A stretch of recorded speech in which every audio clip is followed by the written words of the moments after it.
Nah, jadi ketika tahun 1717 inilah baru Lady Mary melakukan experience gitu ya. Dia memberikan pengalamannya ketika berada di Turki. Dia sempat menjadi istrinya bangsawan Turki. Kemudian di sana dia bertemu dengan seorang ilmuwan Islam. Saya lupa namanya, pokoknya ada nama Muhammadnya memang, tapi saya lupa Muhammad siapa gitu ya.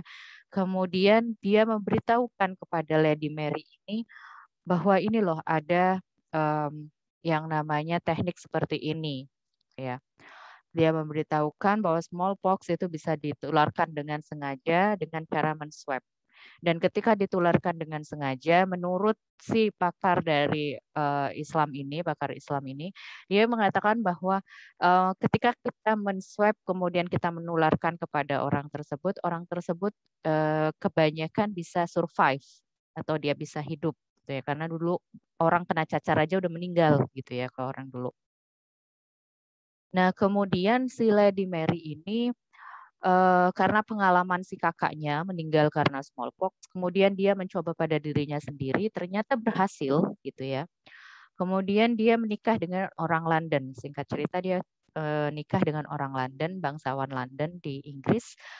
Kemudian dia membawa pengalamannya dari Turki tersebut karena dia melihat bahwa di Inggris ternyata banyak sekali orang yang meninggal juga dengan cacar ini, penyakit cacar ini. Akhirnya dibawa dan kemudian dia mencobakan lagi kepada orang lain. Dan ternyata memang hasilnya masih 50-50. Ada yang berhasil, ada yang tidak gitu ya. Nah, si Lady Mary ini kenapa kok terkenal memberikan nama variolasi atau inokulasi. Jadi variolasi itu tadi menswab tubuh seseorang yang terkena cacar, kemudian dia berikan kepada orang yang sehat ataupun orang yang sakit dengan tujuan untuk pengobatan. Ya. Nah, kemudian dia memberikan banyak sumbangsih melalui tulisan-tulisannya mengenai variolasi ini.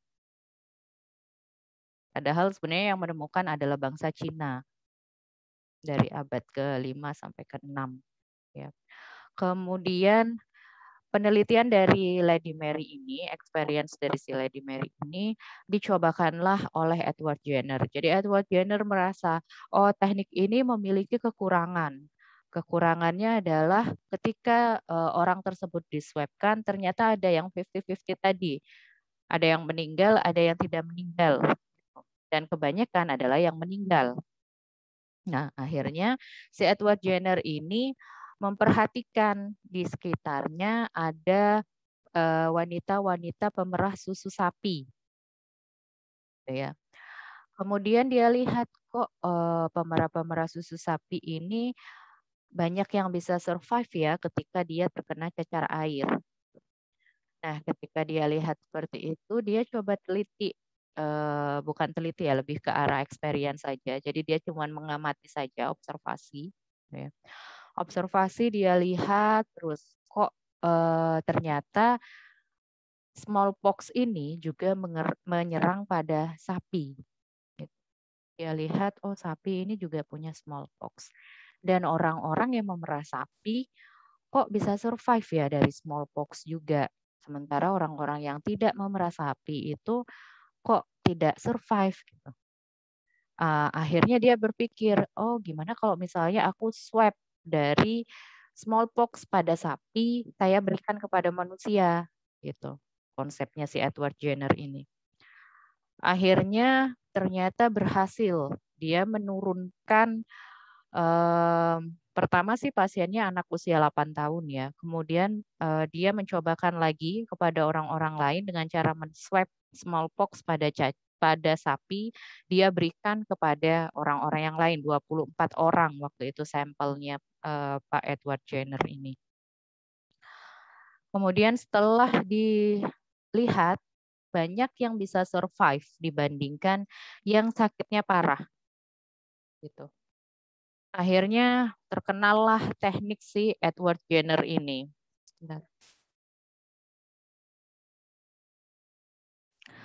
Kemudian terkenallah teknik dari si Edward Jenner ini dengan nama vaksin.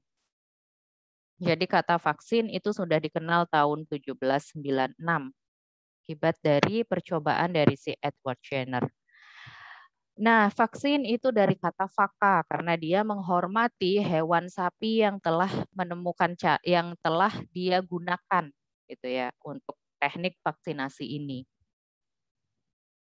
Oke, kemudian lanjut ke tahun 1875, ternyata ada seorang ilmuwan lagi yang bernama Robert Koch. Dia sudah masuk di era eksperimental. Jadi Robert Koch ini dia mencoba untuk mengembangbiakan bakteri-bakteri, gitu ya. Kemudian ketemulah bahwa penyakit antraks itu disebabkan oleh bakteri. Ditemukan bahwa ini loh penyebab bakteri, ada penyebab penyakit itu ada bakteri, ada virus. Nah, itu baru ditemukan di tahun ini. Jadi kalau awal-awalnya itu nggak ada penemuan mengenai ternyata cacar itu disebabkan oleh virus loh gitu. Itu nggak ada. Baru setelah tahun 1875 inilah ditemukan agen penyebab infeksi. Oke, kemudian saya lanjutkan lagi. Sorry. Tahun 1880, Louis Pasteur akhirnya menemukan anti kolera. Jadi dia melihat dulu itu penyakitnya smallpox, plague, kemudian kolera, kemudian antraks. 4 penyakit itu sangat terkenal sekali karena banyak menimbulkan kematian. Kemudian sekitar tahun 1900-an ada seorang ilmuwan dari kita Sato dan von Behring. Dia akhirnya menemukan difteri antitoksin. Di sini baru dikenal adanya imunoserologi, ilmu yang namanya imunoserologi. Jadi dia menggunakan serum. Ya. Kemudian Karl Lenzner. Karl Lenzner ini pada tahun 1900 dia menemukan epitop pada sistem ABO blood. Apa sistem ABO blood?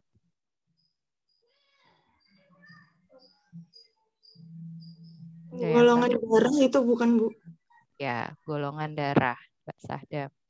Jadi memang sistem ABO blood itu adalah sistem penggolongan darah. Sebelumnya memang sudah ditemukan sistem penggolongan darah, tetapi penemuan untuk epitopnya untuk tahu dia resus negatifkah atau resus positifkah itu baru di tahun 1900 oleh Karl Lenzner ini.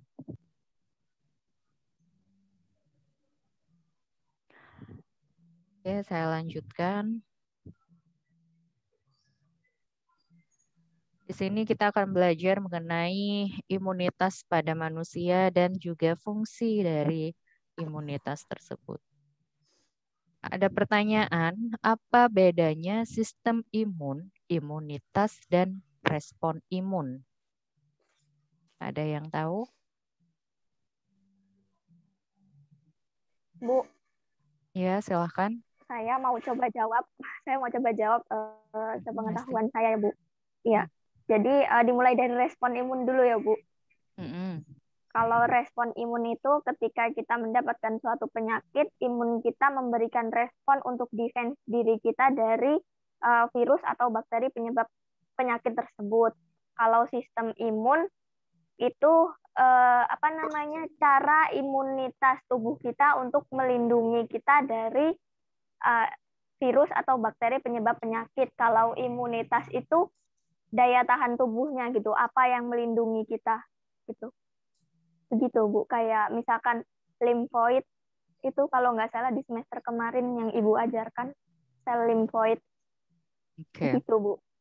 Oke, terima kasih Mbak Hesti. Yang lain, ada pendapat yang lain? Sistem imun, imunitas, dan respon imun. Ada pendapat lain?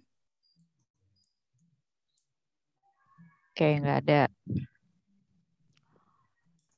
Tadi yang Mbak Hesti katakan sedikit tertukar antara immune system atau sistem imun dengan immunity atau imunitas. Ya. Kalau sistem imun itu justru adalah molekul, sel, jaringan, dan organ yang bekerja sama dan berfungsi untuk memberikan kekebalan atau memberikan imunitas. Ya. Sementara kalau immunity atau imunitas itu adalah proteksinya atau perlindungannya terhadap agen penyebab penyakit yang diperantarai oleh sistem imun. Jadi dia menggunakan sistem imun untuk membentuk immunity. Ya. Kalau immune respon, apa itu? Immune respon itu adalah reaksi. Tadi sudah benar yang disebutkan Mbak Hesti bahwa respon. Ya. Reaksi yang dia haruslah terkoordinir terhadap masuknya suatu zat asing yang dapat menyebabkan kita sakit dan dimediasi oleh sistem imun. Jadi yang disebabkan oleh patogen yang seharusnya sebentar ini kayaknya mau habis ini saya baterainya.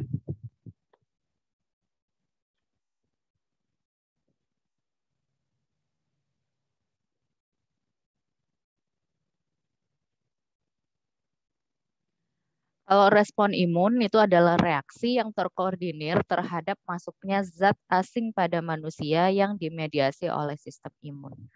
Jadi semua memang diperantarai oleh sistem imun karena sistem imun tadi itu adalah bala tentaranya. Ya. Oke, kita lanjutkan.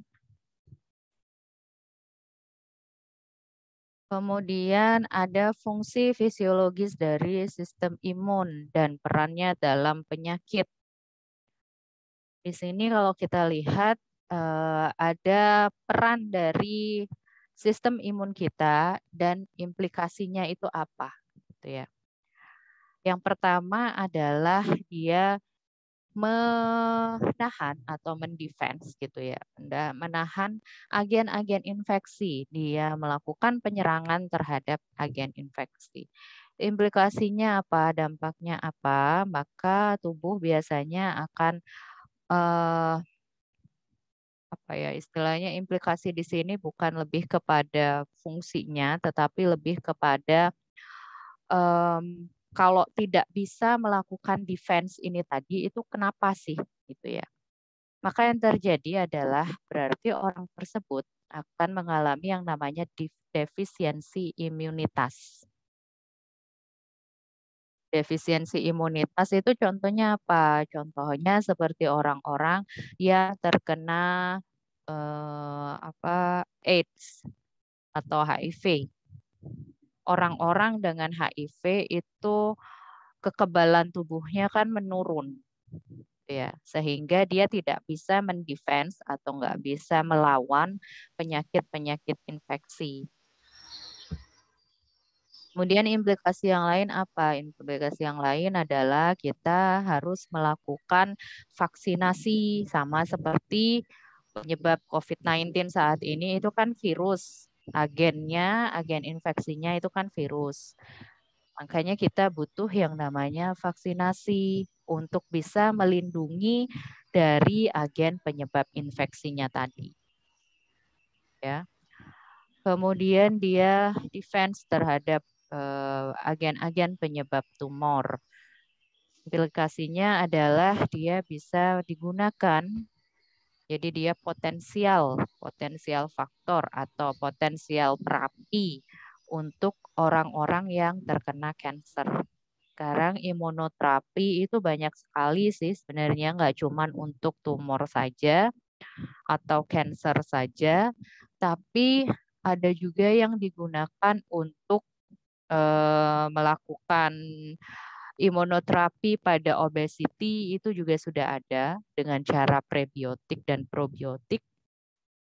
Kemudian ada juga imunoterapi yang diterapkan pada malnutrisi, pada kondisi undernutrition itu juga ada.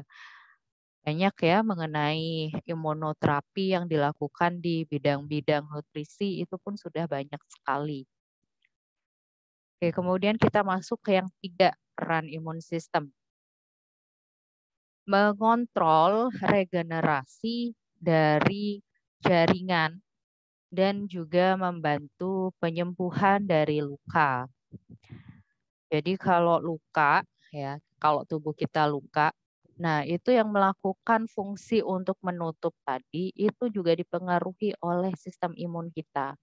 Kalau kondisi sistem imun kita bagus gitu ya, maka luka tersebut akan cepat menutup.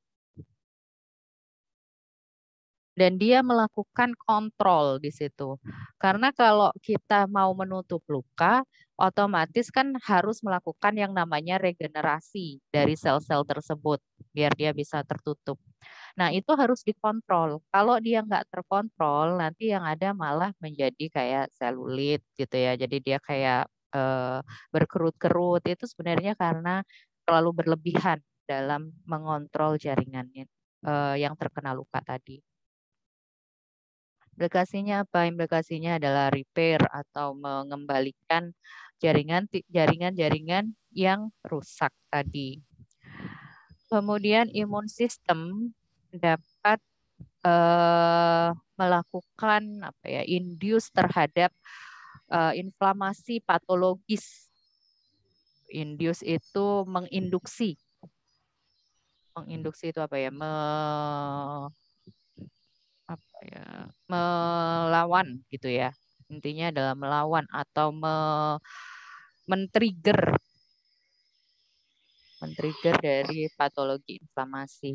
Implikasinya apa? Respon imun dapat menyebabkan yang namanya alergi. Kemudian ada autoimun dan penyakit-penyakit inflamatori lainnya. Kemudian pada sistem imun dia akan mengenali dan merespon jaringan atau organ yang diberikan kepada resipien, dari donor ke resipien, atau istilahnya adalah transplantasi. Ya, di transplantasi itu dia gunanya untuk mengenali dan juga untuk melakukan respon, melakukan reaksi terhadap tisu grafnya tadi, graf ya.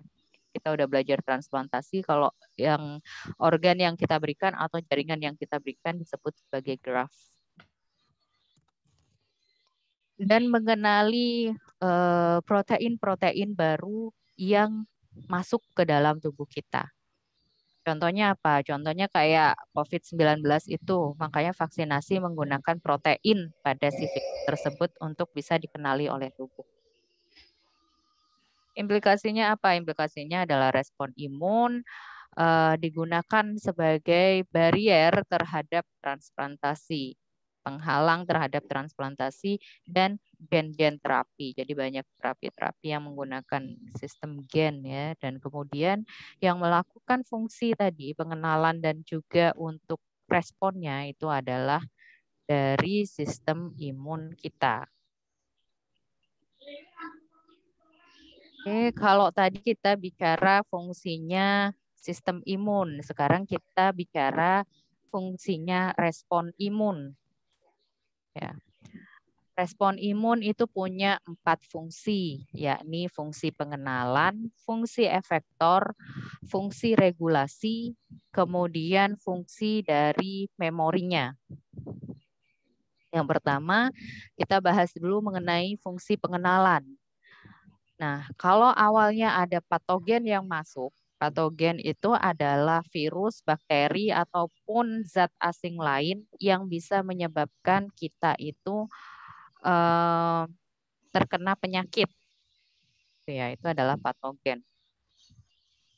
Nah, untuk kita bisa bertahan dari infeksi patogen tadi, pertama, tubuh itu kan harus punya kemampuan ya untuk bisa kenal sama patogen tersebut. Nah, kemampuan pengenalan ini dia akan mengawali awal-awal stepnya gitu ya, awal step dari respon berikutnya. Jadi ada respon imun itu kan bertahap. Nah, respon berikutnya dari rangkaian si sistem imun tadi.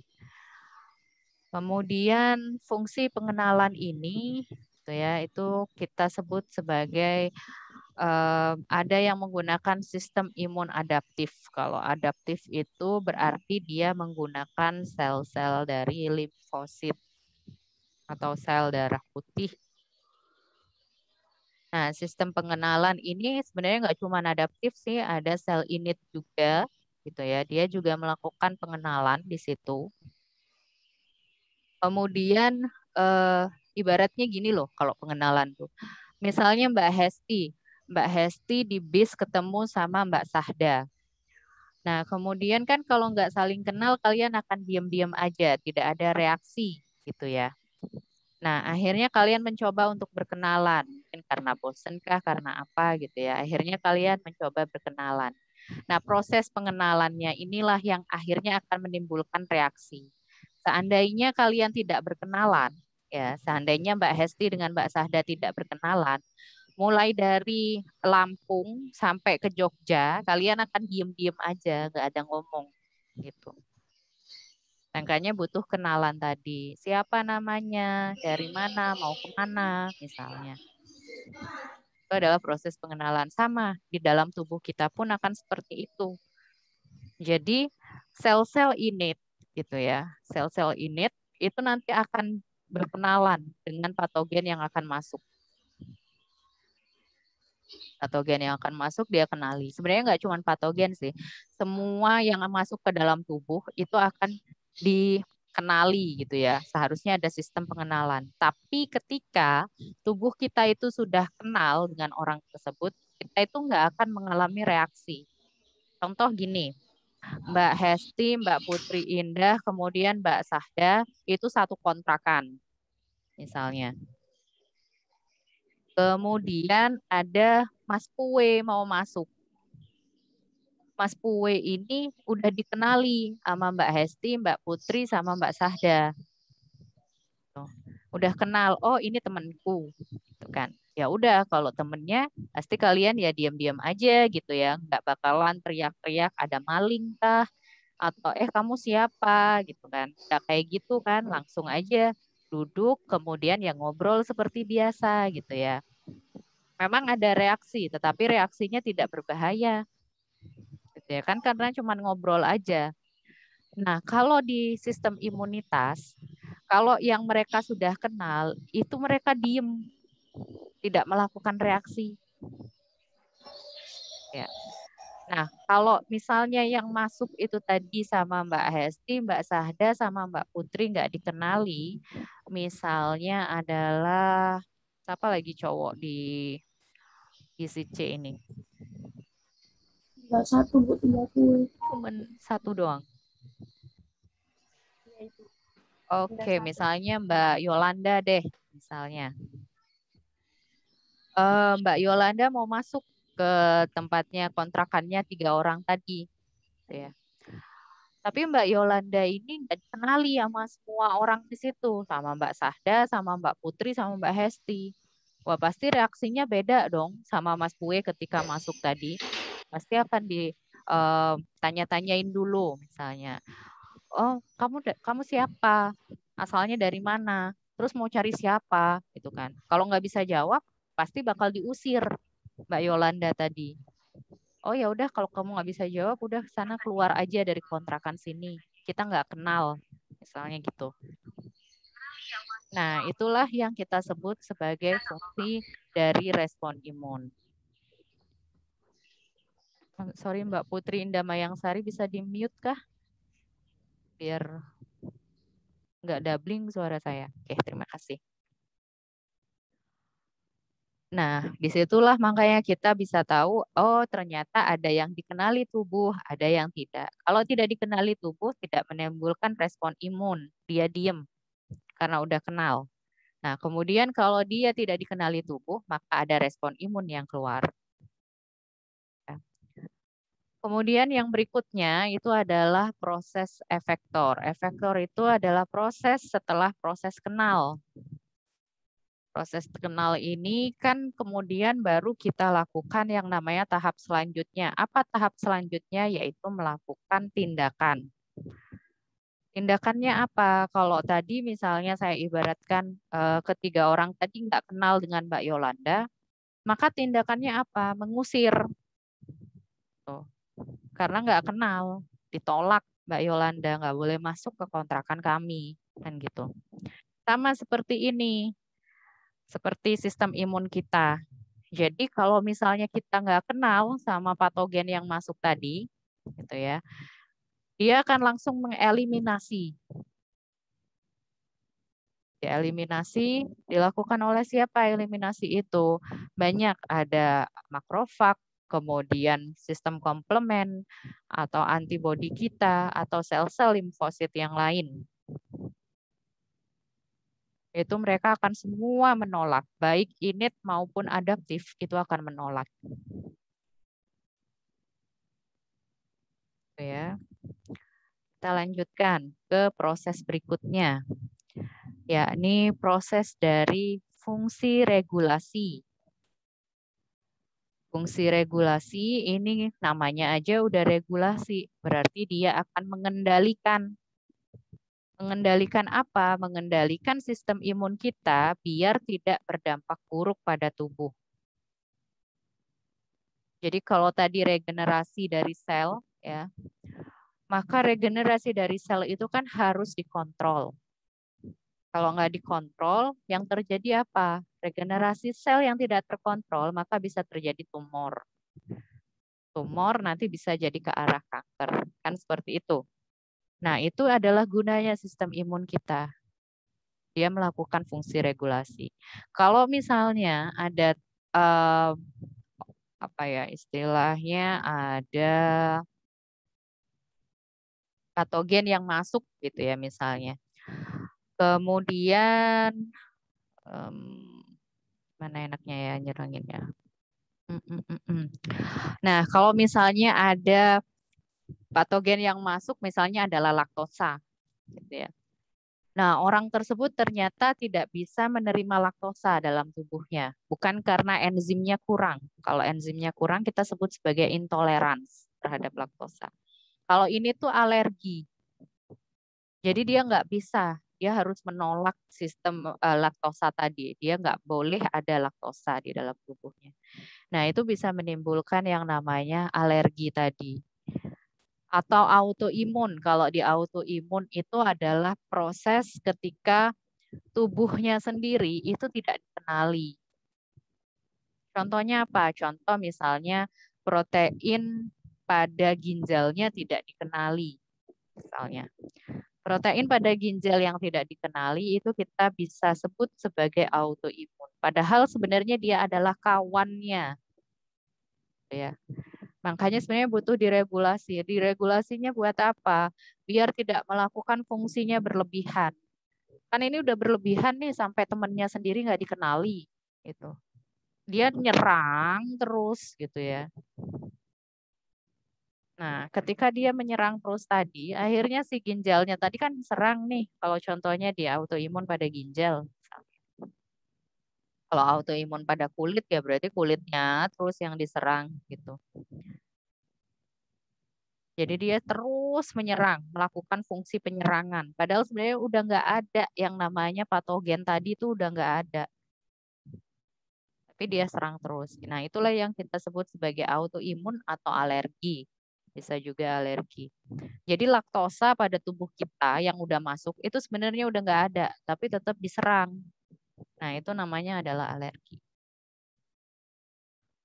Kemudian memori, fungsinya sebagai memori. Jadi tubuh kita itu nggak cuma otak yang punya memori, tapi sistem dari imun kita itu ternyata juga punya memori. Makanya kenapa kok waktu COVID-19 sekarang itu harus dikasih vaksin. Nah, vaksinasi itu fungsinya ini buat ada memori juga. Kalau memorinya ada, maka bakalan cepat pengenalannya. Misalnya tadi Mbak Yolanda udah pernah mau masuk ke kontrakannya ketiga orang tadi, Mbak Putri, Mbak Sada, Mbak Hesti. Nah, ketiga orang ini, Mbak Hesti, Mbak Sahda, dan Mbak Putri sudah punya memori dengan wajah Mbak Yolanda.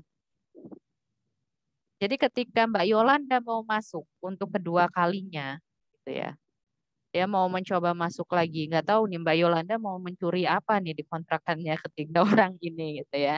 Jadi dia mau masuk ke dalam kontrakan itu, entah mau mencuri atau entah mau berkenalan ya, nggak tahu lah. Gitu.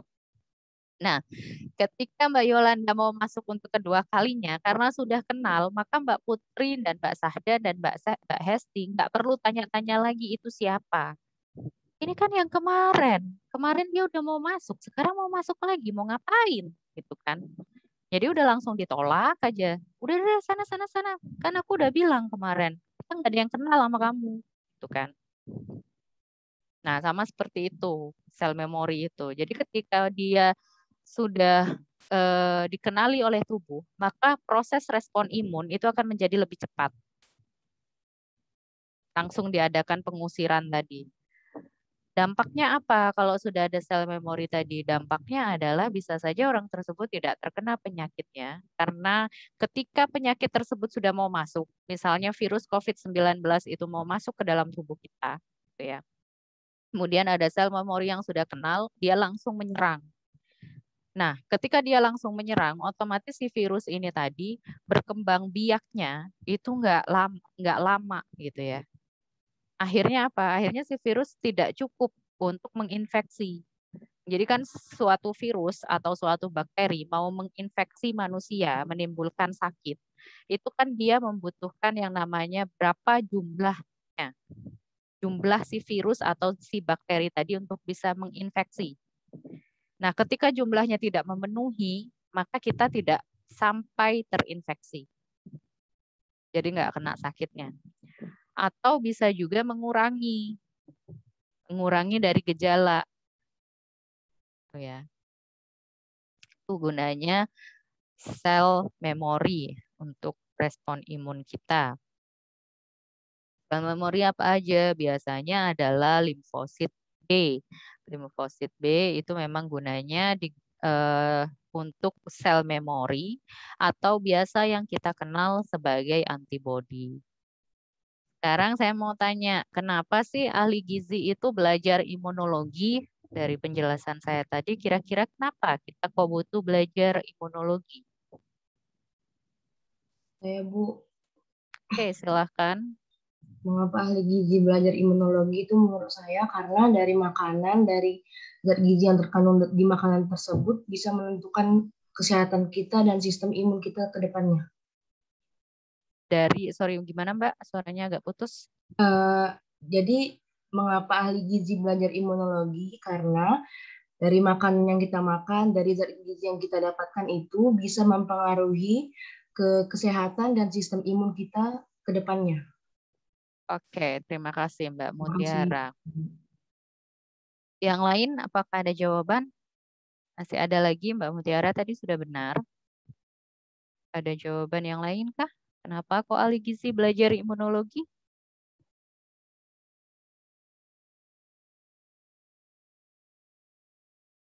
Ada?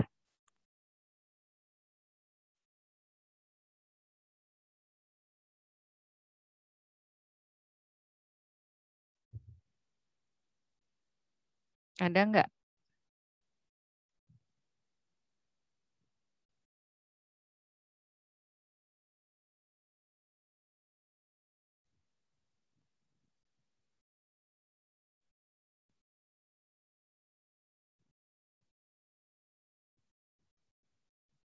Bu, saya mau coba jawab. Oke, Iya. silahkan. Kenapa ahli gizi belajar imunologi? Karena ahli gizi itu penting untuk mempelajari jenis-jenis pangan yang nantinya itu memperkuat, sama aja kayak jawabannya Mutiara ya Bu. Oke. Oke, Mbak Hesti sama seperti jawabannya Mbak Mutiara. Yang lain adakah? Kenapa sih kita kok butuh belajar imunologi? Mungkin dari jawabannya Mbak Mutiara itu bisa di breakdown lagi, gitu ya. Apa coba breakdownnya? Contohnya misalnya. Kenapa kok kita butuh belajar imunologi? Ini Bu, imunologi saya Bu, Hesti. imunologinya itu untuk makanan bukan cuman untuk orang yang sakit, itu untuk memperbaiki imun orang yang sakit, tapi untuk memperkuat imun orang yang belum terkena penyakit supaya tidak terkena penyakit tersebut begitu Bu. Kayak misalkan COVID gitu. Untuk supaya nggak kena COVID, kita harus makan apa asupan yang dibutuhkan seperti itu. Oke. Ya, terima kasih Mbak Hesti dan Mbak Mutiara. Yang lain masih mau menjawab tidak? Oke, kalau nggak ada, saya lanjutkan. Sebenarnya apa sih hubungan antara diet dengan imunitas gitu ya? Atau makanan dengan imunitas. Diet itu adalah pola makan. Diet ini sangat erat kaitannya dengan ahli gizi, karena yang bisa mengatur pola makan itu adalah ahli gizi. Di sini dikatakan gizi seimbang itu sangat penting bagi sistem imun. Iya, tadi yang dikatakan oleh Mbak Hesti bahwa gizi itu penting, Bu. Karena kalau kita mau memproteksi diri biar nggak terkena penyakit, contohnya misalnya di COVID-19, kami harus meningkatkan konsumsi dari vitamin C, misalnya. Vitamin C-nya harus sesuai dengan AKG, Bu. Sehingga kita nggak kena COVID-19 misalnya.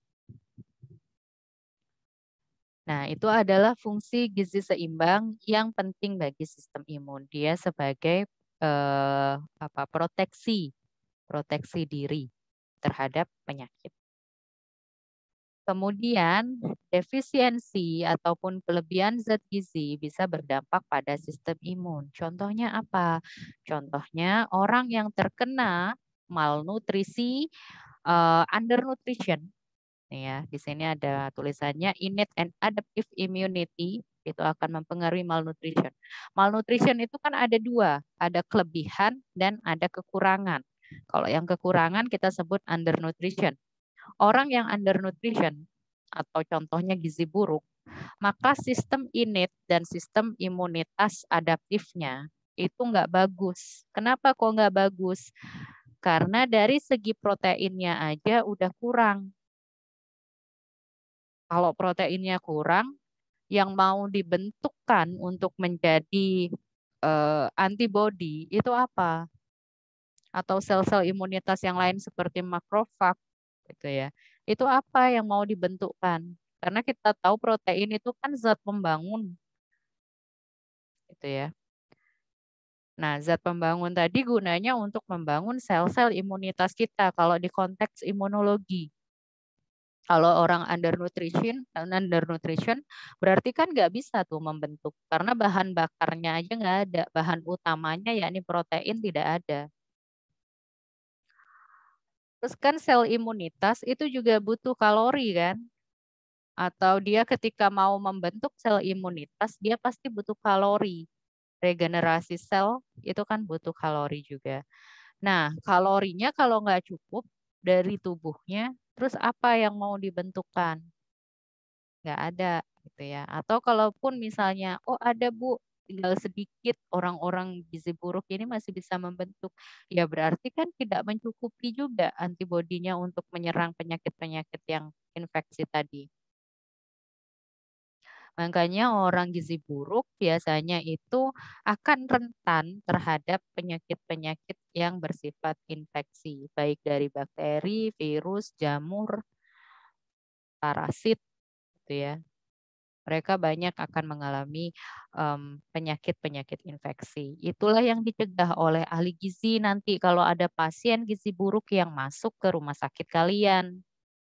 Jangan sampai dia itu malah terkena penyakit infeksi, misalnya karena keamanan pangan kalian kurang, ada salmonella misalnya di makanan kalian. Itu nggak boleh ya. Kemudian pada orang yang dia overweight atau obesitas atau kelebihan gizi. Gimana?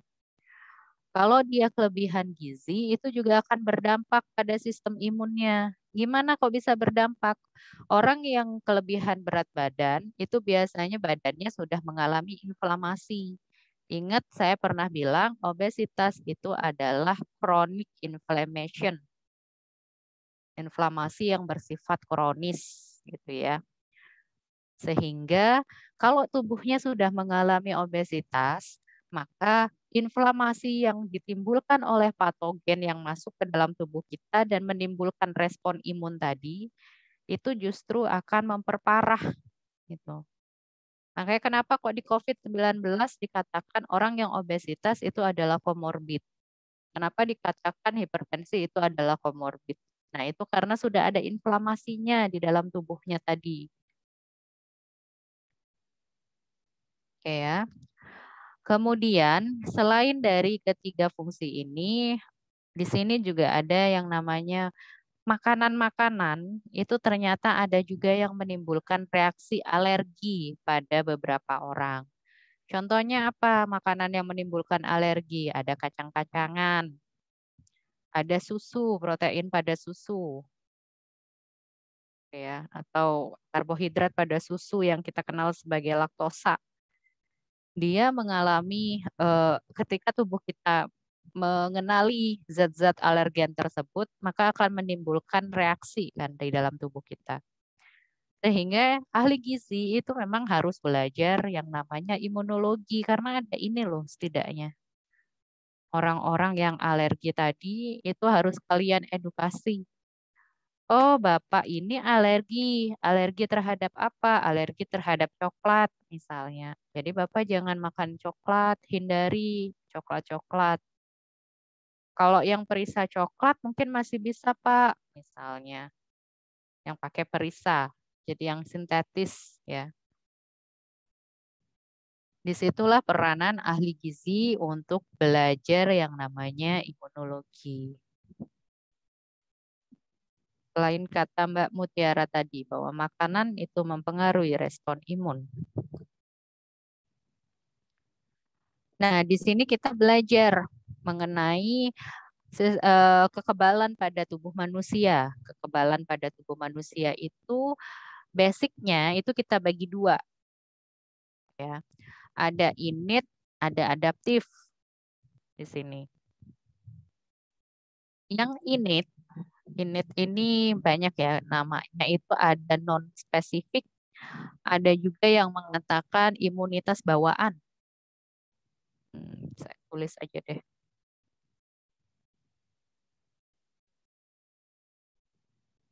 Ya.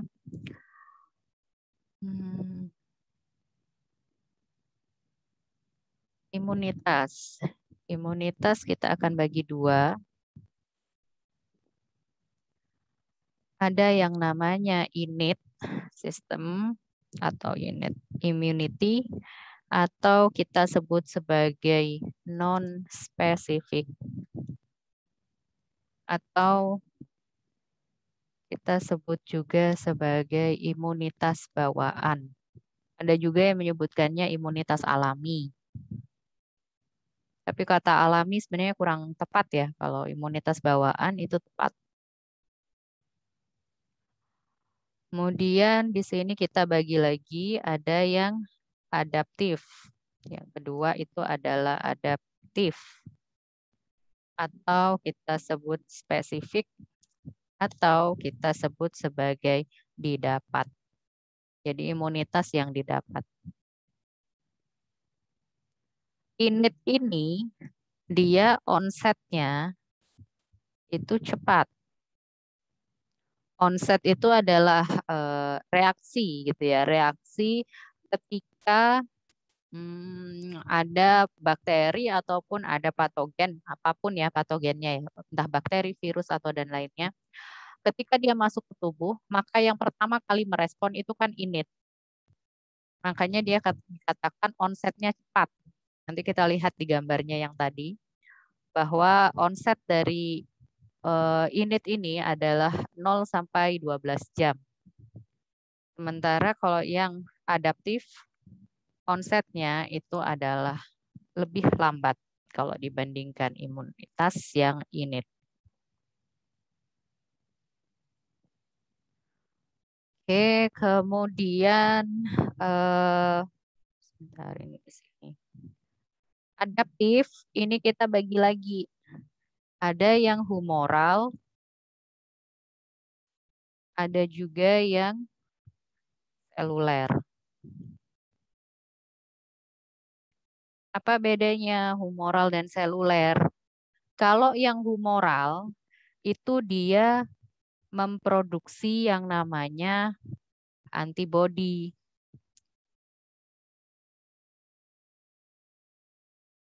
Jadi dia menggunakan antibodi.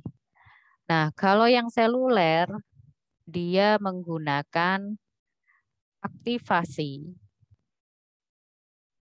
dari sel T. Ini ya.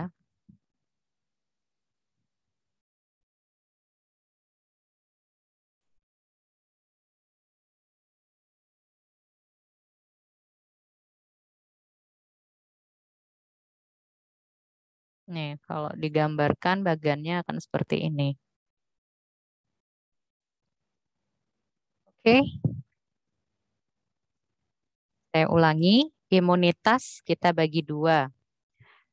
Ada innate, ada adaptif. Kalau saya lebih suka menggunakan istilah innate dan adaptif. Tapi kalau kalian lebih suka yang bawaan dan didapat, silahkan. Atau non-spesifik atau spesifik, silahkan. Innate dan adaptif.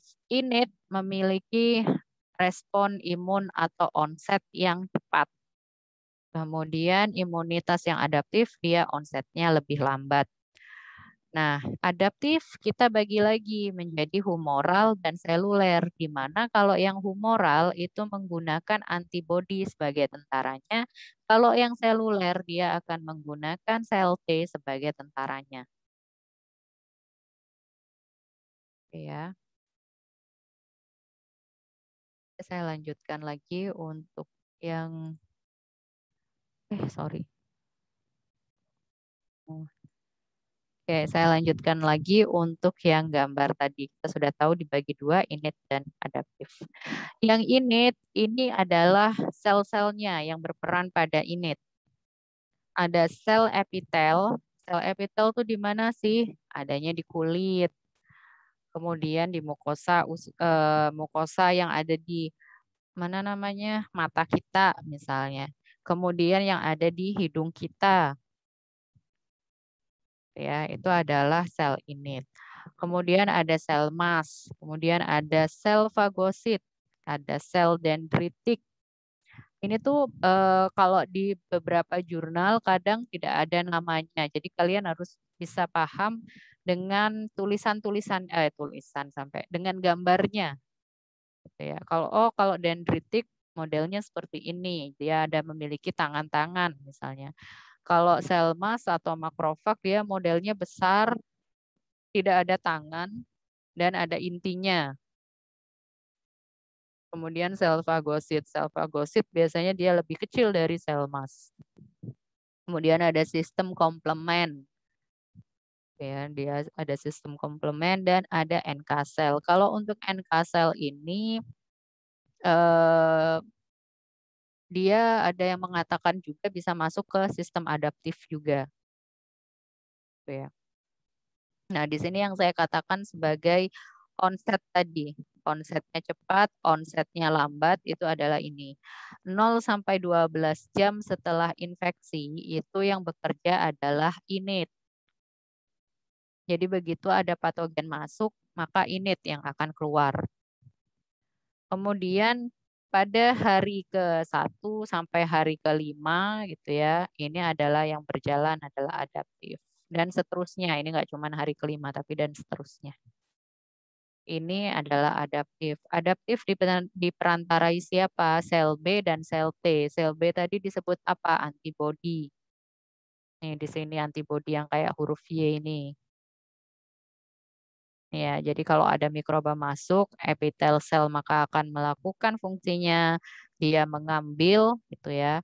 Kemudian sel fagosit juga akan langsung memfagositosis, dia langsung memakan, menghancurkan. Kemudian sel dendritik itu akan mengenali dan sel dendritik inilah yang membawa kepada sistem adaptif. Dibawa kemudian baru dikenali dengan sel T ataupun dengan sel B tadi. Atau bisa juga dari sel B kemudian langsung dia mengambil si patogen tadi, mikroba tadi, diambil. Sama siapa? Ini, sama antibodinya. Ditangkap sama antibodi. Oke ya, kemudian sel T dia akan terus sampai pada sel T efektor. Akhirnya akan tereliminasi bakteri-bakteri tersebut. Nah, ini organ-organnya. Kalau di semester lalu, Mbak Hesti tadi sudah katakan bahwa saya sudah mengatakan ada yang namanya organ limfoid. Nah, di sini organ-organ limfoid itu kita bagi dua. Ada organ limfoid primer, ada organ untuk limfoid sekunder. Ya. Ini yang primer. Yang primer itu apa sih? Bone marrow atau sumsum tulang. Di tulang-tulang kita itu kan ada yang namanya ini marrow ya. Marrow itu sumsum. Jadi kalau kalian makan kikil, ya kikilnya sapi, itu kan nanti kalian biasanya suka tusuk-tusuk pakai lidi kah, pakai apa gitu ya, biar dia bisa keluar yang warnanya kuning-kuning itu, ya. Itu kan sumsum. Nah, itulah yang membentuk antibodi kita. Jadi di situ bentukannya. Di bone marrow, terutama pada tulang belakang. Dan di situ juga terjadi maturasi, pendewasaan. Jadi kalau di biologi manusia, Bu Anissa kan sudah mengatakan perkembangan dari sel B, gitu ya. Perkembangan dari sel darah putih. Nah, itulah pematangannya kan ada di bone marrow sini. Proses produksi sampai pada pematangan. Dia di sini membentuk ada limfosit, ada monosit, ada eosinofil, basofil, neutrofil, itu semua dia bentuk di sini. Bone marrow, ya. Kemudian yang primer lagi, yang utama lagi organ limfoid kita itu adalah timus. Letaknya di sini. Timus, kelenjar timus. Sama dia juga berfungsi untuk pematangan dari sel-sel imun kita. Oke, kita masuk ke yang sekunder. Kalau yang sekunder itu adalah spleen. Spleen ini apa ya bahasa Indonesianya? Saya lupa. Splien kalau bahasa Latinnya. Apa sih spleen ini? Kok saya lupa ya. Pankreas. Ya. Nah, itu adalah organ dari sekunder. Dia akan membentuk yang namanya sel-sel imun tadi dan mengerahkan bala tentaranya. Sama apa lagi? Sama mukosa pada kulit, mukosa pada lambung misalnya. Semua mukosa-mukosa itu akan membentuk yang namanya sistem imun. Makanya nanti kalian akan belajar sistem imun mukosa tadi. Terus. Oke, thank you. Ada pertanyaan? Silahkan jika ada pertanyaan.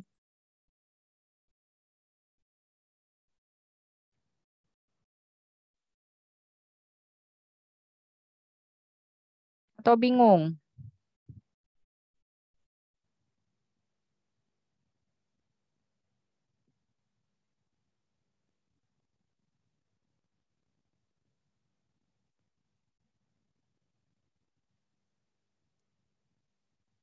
Kok pada diem semua?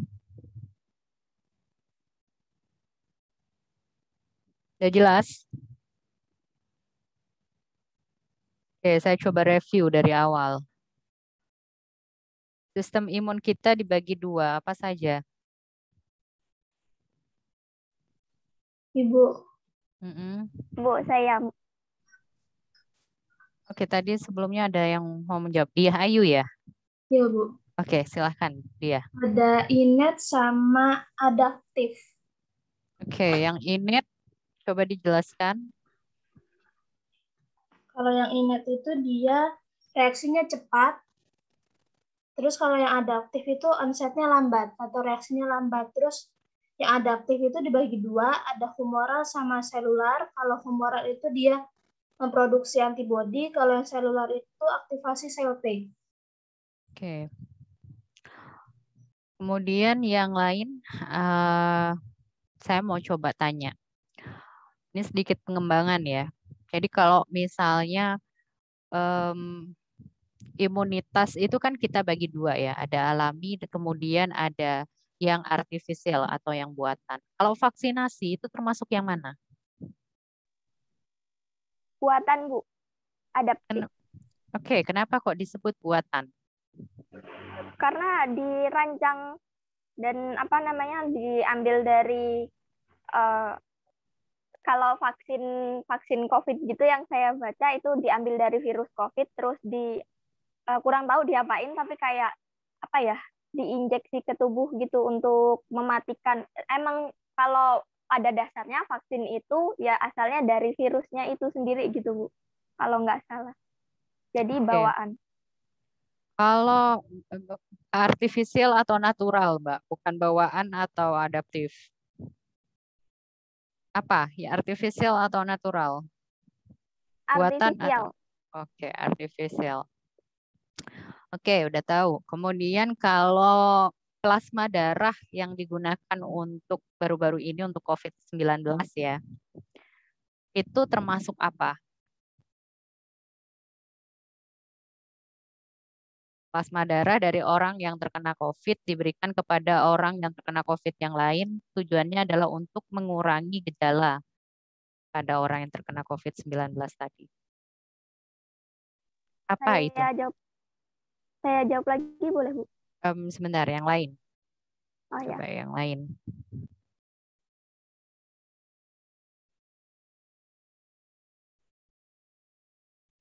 Silahkan.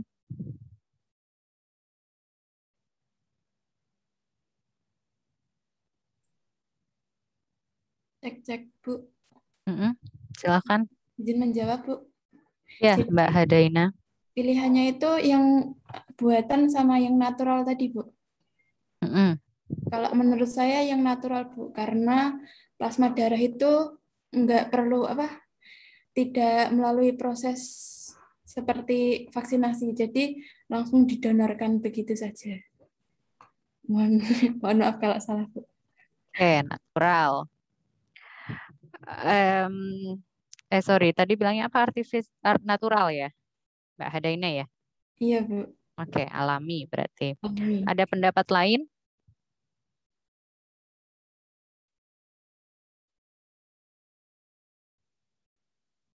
Pendapat lain? Ada nggak? Kalau plasma darah termasuk apa?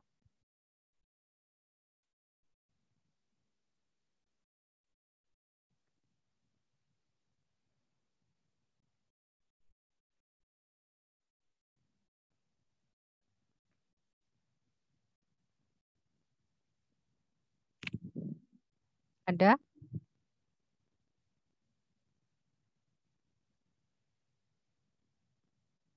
Mbak Hadaina, Mbak Hesti mau menjawab? Apa kalau Mbak Hesti jawabannya? Kurang tahu sih, Bu. Kayaknya kalau saya lebih setuju dia itu prinsipnya kayak vaksin. Tapi setelah Hadaina jawab, ya juga gitu. Kalau vaksin kan buatan. Tapi kalau plasma darah itu langsung. Tapi nggak gitu, kayak vaksin juga kan diambilnya dari tubuh orang yang terinfeksi virus dari orang yang terinfeksi gitu. Jadi bingung juga, Bu, bimbang. Oke, yang lain ada nggak? Izin jawab, Bu. Kalau salah, menurut saya natural. Ya, Siti Mutmainah. Karena kalau vaksin kan sistemnya itu menginaktifkan virus yang jahat kan Bu. Kemudian dimasukkan ke dalam darah. Tapi dimasukkan dalam tubuh. Kalau yang plasma darah itu enggak langsung virusnya gitu loh. Atau maaf. Nggak apa-apa, Siti Mutmainah. Berarti ada yang menjawab natural ya, natural semua ya berarti ya. Coba bedakan dengan ini. ASI pada ibu ya, ASI itu kan kita memberikan sistem kekebalan juga pada si janin. Ketika kita menyusui ya, kalau yang perempuan-perempuan nanti menyusui itu kan memberikan kekebalan juga pada si janin. Pada si bayi, bukan janin ya, pada si bayi. Itu apa kira-kira?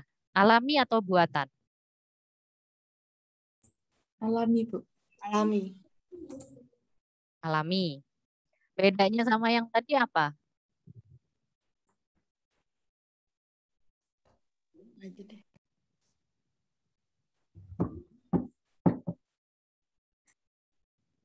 Bedanya sama plasma darah tadi apa?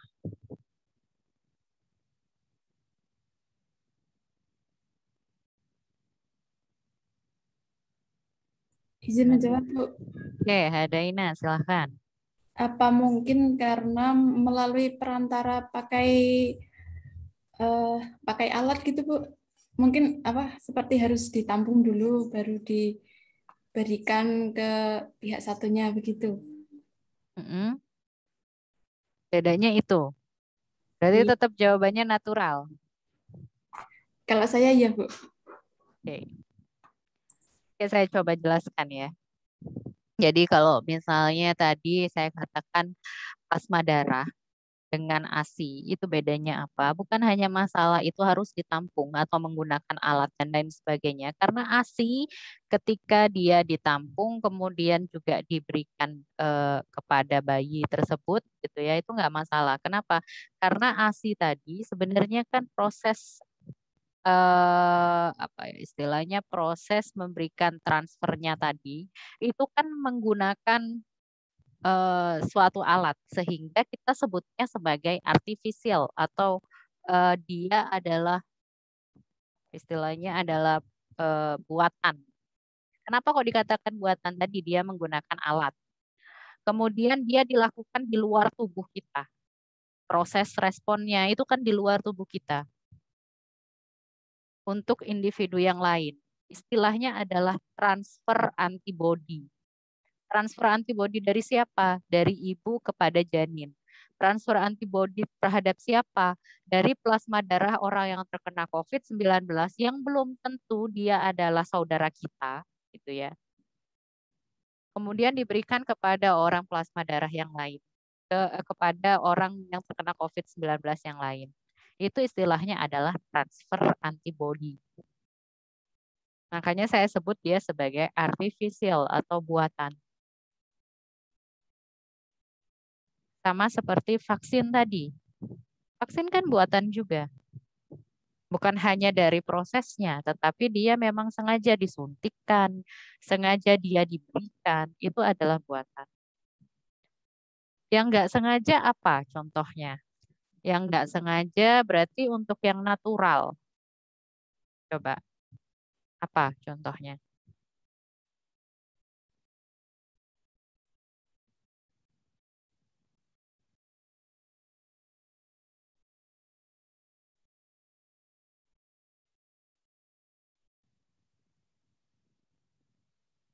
Yang Ya, natural. antibody bukan, Bu. Kan ya kan Bahkan, misal kita kena COVID. Nah, biasanya yang sembuh kan secara otomatis kan membuat antibody terhadap COVID itu sendiri kayak gitu. Oke, betul Adinda. Jadi proses terkena infeksi tadi itu adalah alami. Ada lagi satu yang alami apa? Selain karena proses infeksi tadi.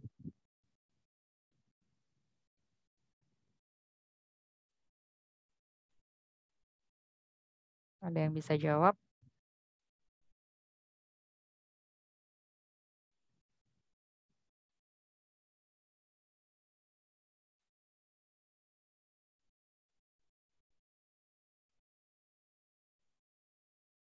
Nih, muka-mukanya pada bingung semua. Berarti nggak ada yang bisa jawab nih dah. Bu lapar, Bu belum makan, Bu disuruh mikir gitu ya. Sama saya juga belum makan nih dari tadi.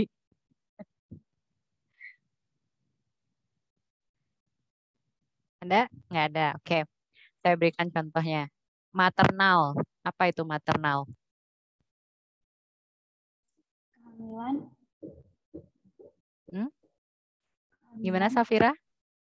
Kehamilan nggak sih, Bu? Iya, kehamilan. Jadi proses yang ditransferkan dari si ibu kepada si janin itu kan berada di dalam satu tubuh, ya, berada di satu tubuh sehingga dia bukan mentransfer antibodi istilahnya, tetapi memang kehamilan itu sendiri itu adalah proses alami. Jadi ketika misalnya ibu hamil ya, kemudian sebelum hamil dia sudah terkena COVID-19 atau waktu hamilnya terkena COVID-19. Bisa saja terjadi pada si janin yang dia kandung. Itu sudah memberikan proteksi terhadap COVID-19 karena dia sudah memiliki antibodi dari si ibu. Makanya kenapa kok semakin, kan ada yang mengatakan tuh begini ya, ada entah ilmuwannya siapa, saya lupa. Jadi itu ada yang mengatakan bahwa semakin banyak ibu tersebut terkena penyakit infeksi, kemudian dia akan melahirkan anak-anak yang kebal terhadap penyakit infeksi. Ya karena itu tadi. Karena adanya antibodi yang sudah diberikan dari si ibu kepada si janin. Tapi dia prosesnya bukan lagi seperti ASI tadi ya, karena ASI itu sudah 2 tubuh. Kalau ini kan masih dalam 1 tubuh. Jadi udah jelas ya bedanya antara kalau kalian mendapatkan adaptif secara natural dengan adaptif yang secara buatan. Oke, saya rasa cukup sekian ya, udah 1,5 jam kita mengobrol. Atau ada pertanyaan? Silahkan. Cukup ya. Oke, saya juga udah hipoglikemi dan pengen makan gitu. Oke, terima kasih ya sudah